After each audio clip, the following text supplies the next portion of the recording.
Onotrana rahaba tompoko. Toy izay indray ny fivoaran'ilay rivo-doza fitya amin'izao takariva izao. Tazantsika amin'ny sary azo avy amin'ny zana-bolana aloha fa fampaka aty amin'ny morontsiraka avaratra andrefan'ny Madagasikara ny rahona mialo lalana an'ity rivo-doza ity. Tsara manamarika fa anio alina na rahampitso maraina be no ahiditra antanety ny ivony, fa kosa ny rahona sy ny rivotra miaraka aminy dia efa manakorotana ny toetry ny andro any amin'iny afatra avaratra andrefan'ny Madagasikara iny. Tamin'ny 3 ora tolakandro teo izy dia any amin'ny manodidina ny 7.900 kilometatra avaratra andrefan'ny Besalampy no nisy ny fohibeny. Tafakatra cyclone tropical izy na rivo-doza mahery, izany hoe mitondra rivotra eo amin'ny 210 kilometatra isan'ora ary arahana tafiotra 710 kilometatra isan'ora.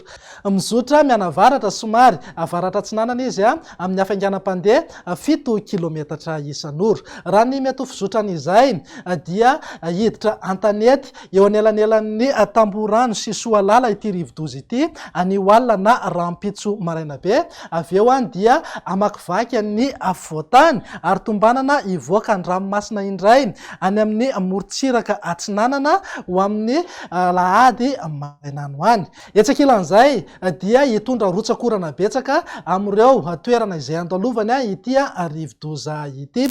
Mety anodidina eo amin'ny 50 hatramin'ny 50 milimetatra mihitsy ny tany-rotsakorana ao anatin'ny 420 ora. Arak'izany dia ahina ny mety isinina tondra-drano na fiakaran'ny renirano, eo ihany koa ny fiotsahan'ny tany na lalana amin'ireo toerana marefo. Entanina zany ny tsirairay mba hitandrina fantatra manoloana izay fisiny ny rotsakorana betsaka izay. Miova toy izao ihany koa ny filazana loza mahakasika ny rivo-doza.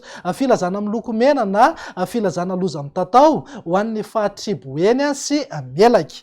Filazana miloko mavo, filazana loza manambana kosa ho an'ny Fahatribetsiboka, Bongolava, ny distrikan'ny Ankazobe sy Anjozorobe. Filazana miloko maitso na filazana loza fanairana ho an'ny Fahatra Itasy, Alaotra Mangoro, ny distrikana Ambatolampy, Ambohidratrimo, Andramasina, Manjakandriana, Antananarivo renivohitra, Antananarivo Atsimondrano ary Antananarivo Avaradrano.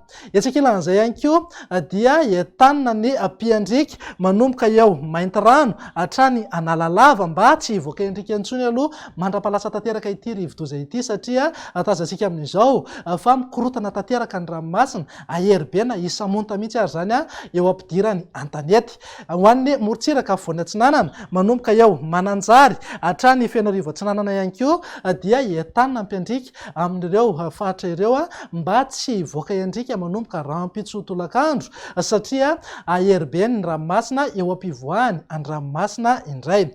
Izay indray ny vaovao mahakasika ilay rivo-doza fity, manome fotoananao rehefa avy eo indray.